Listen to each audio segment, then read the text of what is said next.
Hi, welcome to the coaching game. It is obviously coaches making change because I see Miss Terry Yoffe to You my, I don't know if it's my right or whatever. my left, It's all yeah. right. Yes, But it is. Coaches creating change. Here yeah. we are. It is middle of May. Mm.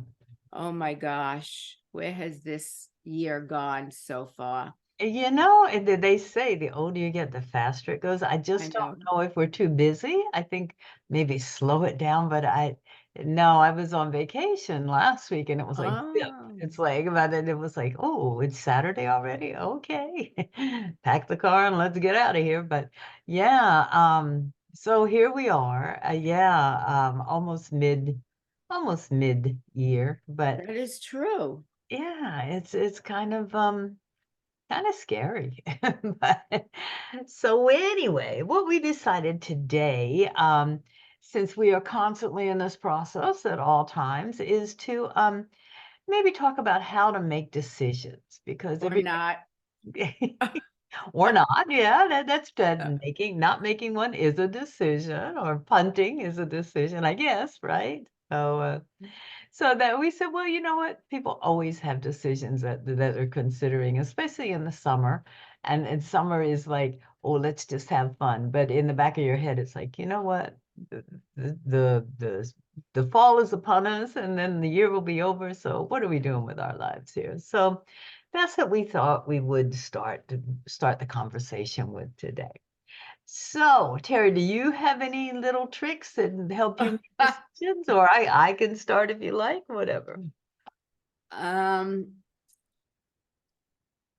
Decision making can be hair pulling hair out time, if you will. Um, I sometimes have to think about, am I making the right decision? Am I making, right or wrong? Making a decision that fits where I want to go. Mm. That's, I think, the way I'm starting to make decisions. There's no right, there's no wrong. It's whatever decision you make, the good news is you can alter it. I love that. Okay, the first thing is have a foundation, have a direction, and that will give you a hint. The second thing I would say would be is you have to put your options on the table first, because you can say, oh, I don't know what to do, but what are your options? What can you do? What is possible? What is almost possible? Yeah, they have to be on the table, before you can really start to make a decision. It's like, oh, I should do this and I should do that, but what's available to you? And I think maybe the one that we all sort of do either mentally or actually write it down is pros and cons. It's like, okay, what are the good things? And what are the things that make me want to make this decision? And what are the things that what am I being what's making me hesitate? And then, you get a good coach. That's what you should do because most of the time it's not what you're saying it is. It's other underlying fears and things like that. But yeah, I would say some people call that pain gain. What's the pain of this decision and what's the gain and which is bigger? But I think that might be one thing. Um, I know, Terry, you deal with like the wheel of life, and I love your wheel of life.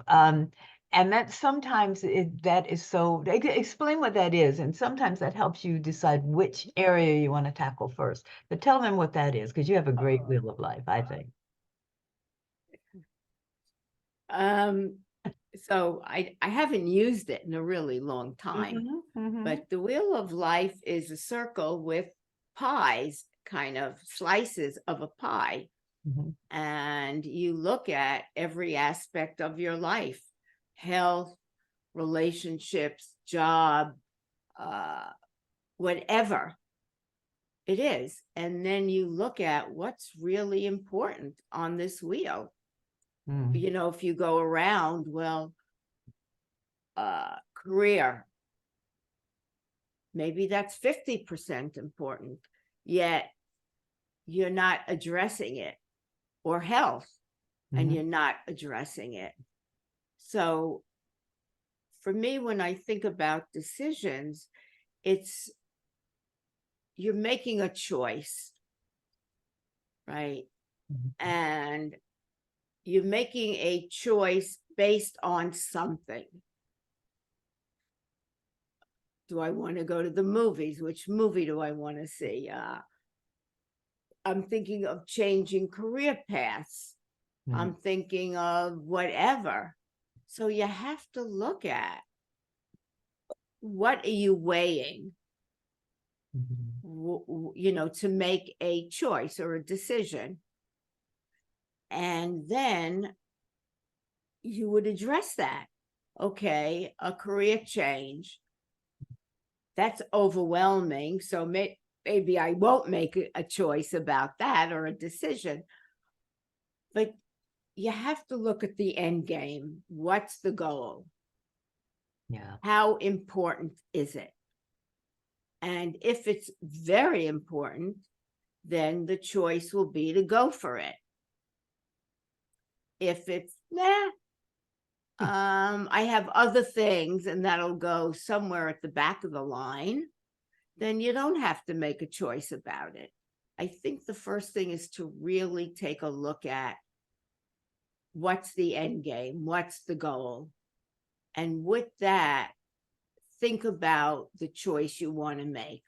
Right. How The do I want option. to, yeah, the Mhm. options of what's important. Mhm. How do I want to show up every day?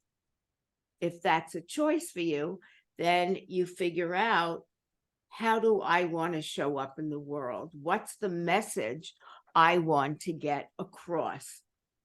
Right. So That that, that's so interesting because what you're saying is, I think, and that's another way you can make a decision is values. It's like, okay, how do I want to show up in the world? That's your decision. And it's like, I want to show up professional, or I want to show up caring, or I want to be of service to others. And then you got to say, okay, what values are those options meeting?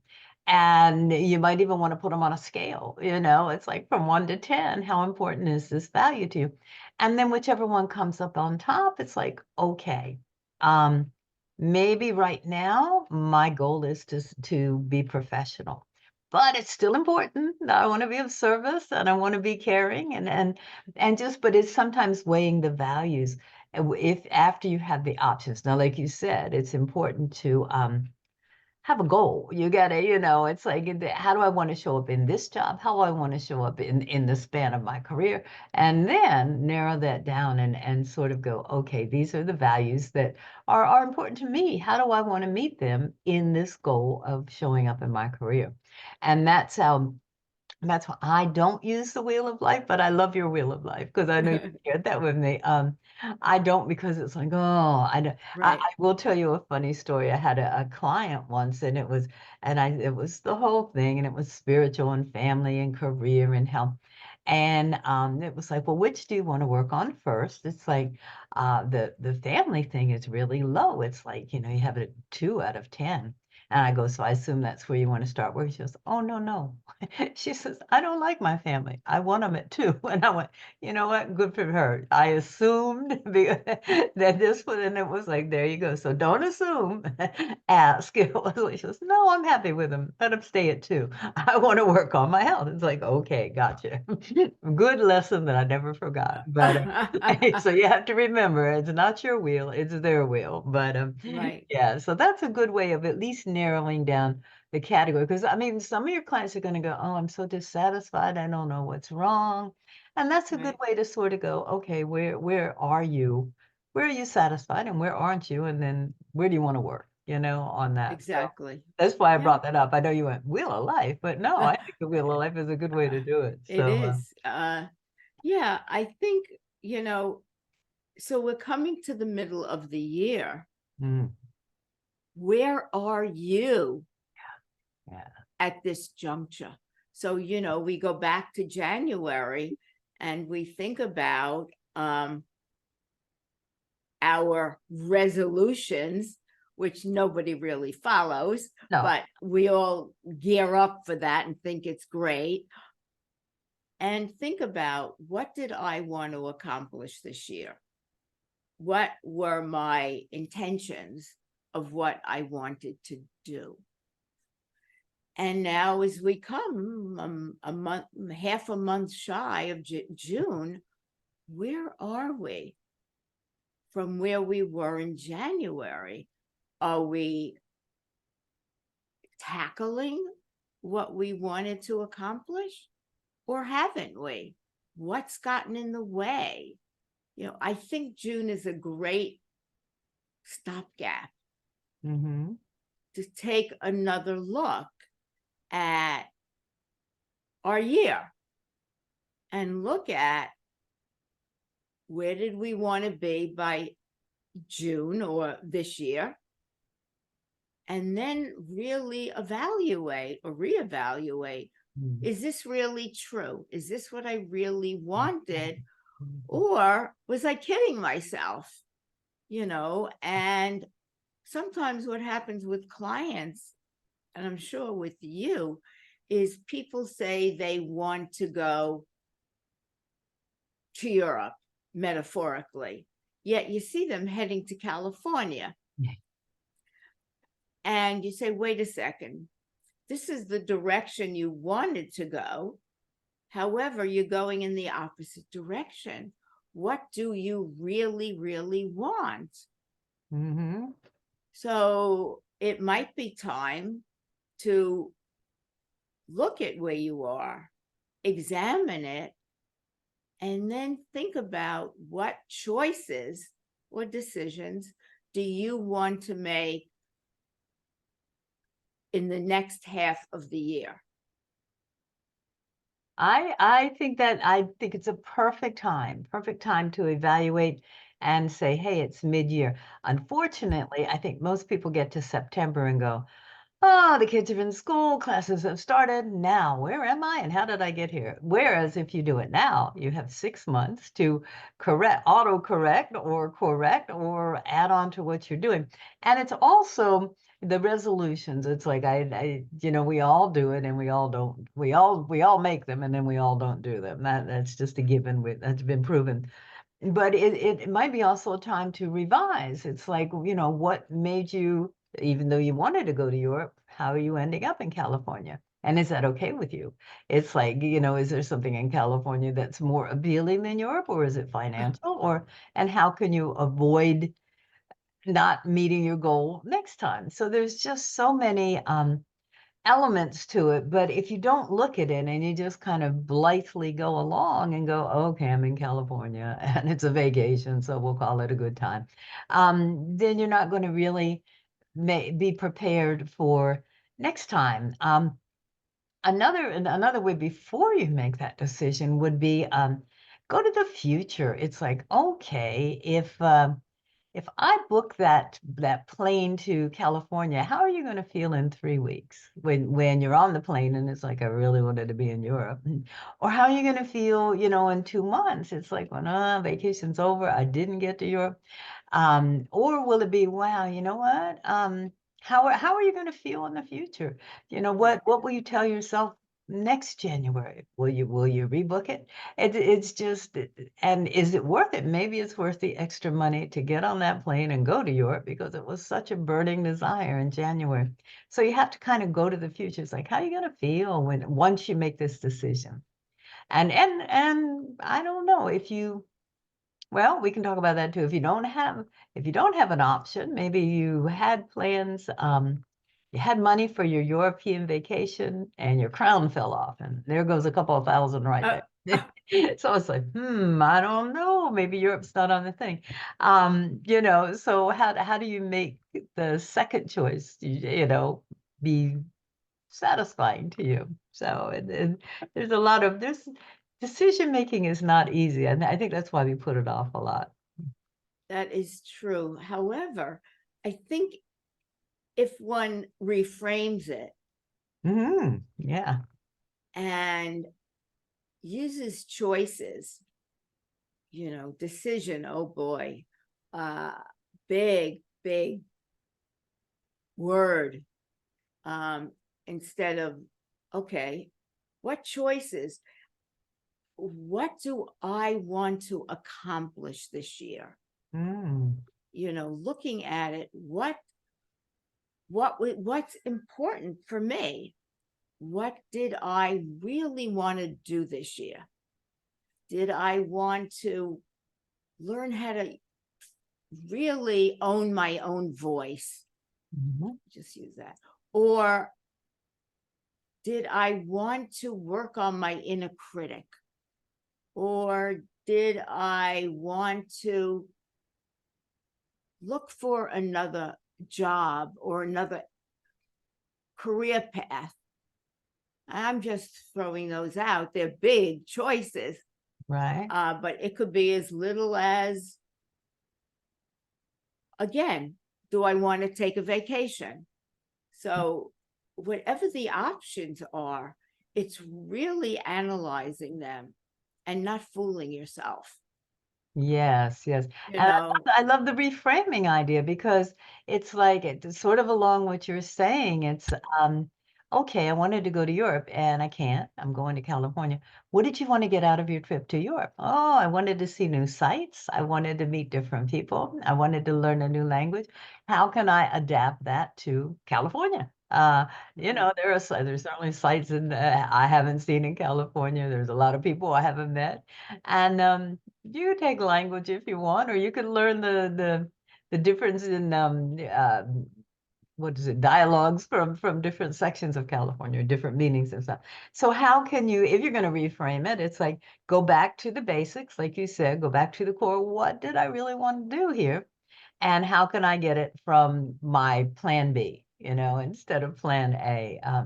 I find another way, and this is helpful to me more than, and I think my clients, I hope, um, is, coaches, we're never allowed to give advice, but everybody wants to give advice and everybody can give advice, but not about themselves. So if you have something, it's like, what would you tell if your mother was in this situation? What would you tell her? If your husband was in this situation, what would you tell him? And then it becomes so crystal clear. It's like, well, of course I would tell him, get your ass on the plane to California and have a good time. But you're not going to do that with you because your head's going through your inner critics and all that stuff.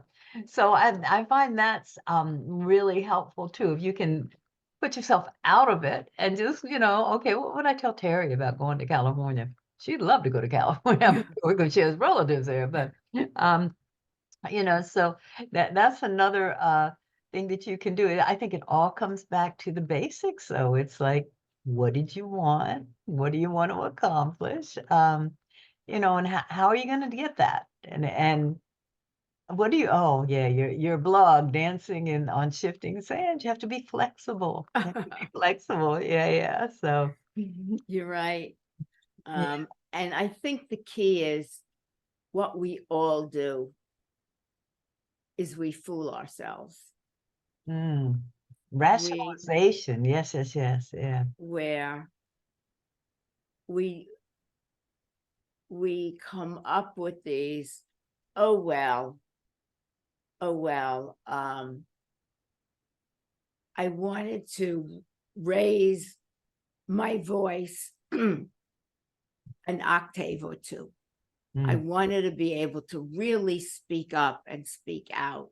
And then you don't do it and you go, oh, well, and you make up a story, Right. oh, well, how important really is it? And blah, blah, blah, blah, blah. And Mm-hmm. you fool yourself because sometimes how we want to, going to California, going to Europe is somewhat easier than dealing with ourselves and what we really want, right?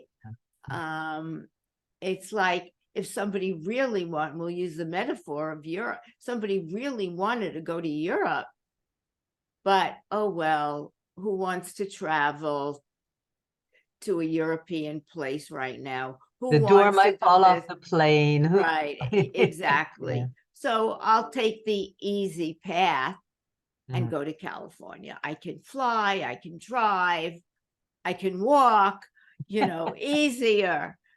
And that's where people really get hung up with making choices. Choices don't have to be difficult. We make them difficult Yes. because of everything that gets in the way of making that choice. Fears, and our usual underpinnings. I'm not good enough to make that choice. I'm not worthy. I'm not valuable.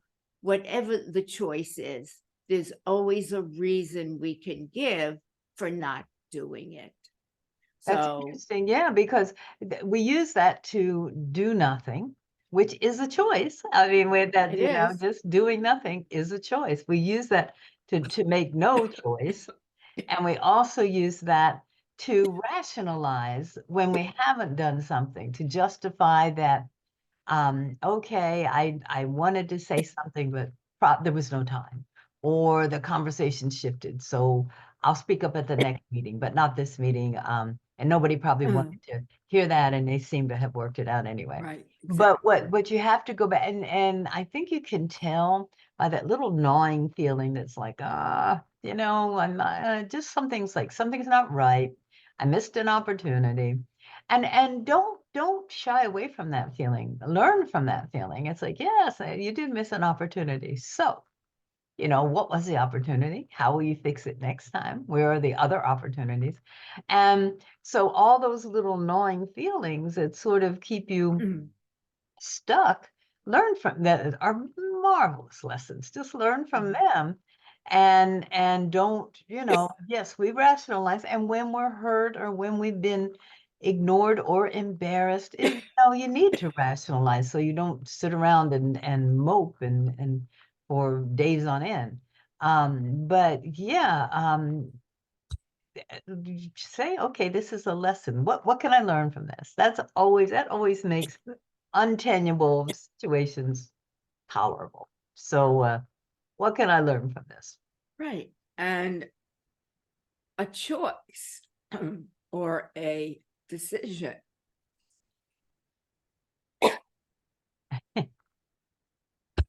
doesn't have to be cut in stone either. You can auto correct, as you said. Yeah. You can, make a right turn. Well, this wasn't really what I wanted. Who says you can't then make another turn? Yeah, yeah. Yes, and I think that's the beauty. I think when you have a decision, if you could look at it as an adventure, it's like, okay, here we go. What craziness am I going to put in front of this decision? Uh, what voices are popping up in my head before I even make this decision? And back to what you said, what do I really want? What is the goal here? What, if a vacation, I guess it's time for another vacation for me. I keep going back to that. If a vacation is for rest and relaxation and new adventures, there are options. It doesn't have to be Europe. It doesn't have to be plane travel if you'd rather not. But it's be aware of as you said, the inner critic, the discouraging voices that are going to have you sitting at home in the backyard, thinking about, oh, I could be blah, blah, blah. So yeah, it making an adventure. It's like, okay, here we go. Exactly. Exactly. Yeah, Make it an adventure. It's not that dire. Whatever the choice, whatever the decision, it's only a choice. It's only a decision. right. With anything, it's